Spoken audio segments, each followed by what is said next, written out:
Kimi g'ami yo'q? Kimi g'ami yo'q? Boyda ham, kambag'alda ham g'ami bor. Kambag'al qarzni to'lamay g'amda bo'lsa, boy haqini undira olmay g'amda. To'g'rimi? Rasululloh aytdilar, men sizga shunday bir kalimalarni o'rgataymi?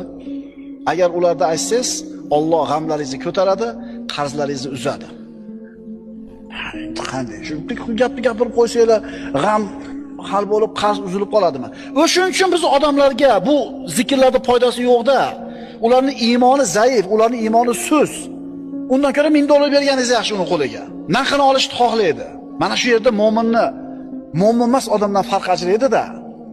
O'rgating yo Rasululloh dedi. Rasululloh aytdilar, shunday deng. Allohumma inni a'udhu bika minal hammi wal hazan va a'udhu bika minal ajzi wal kasal va a'udhu bika minal jubni wal bukhl va a'udhu bika min ghalabati ad-dayni va qahri rijal. Haligi sahoba eshitdi, yodladi va aytib yurdi. Hech qancha vaqt o'tmadi, Alloh g'amlarimni ham ko'tardi, qarzlarimni ham uzdi deydi.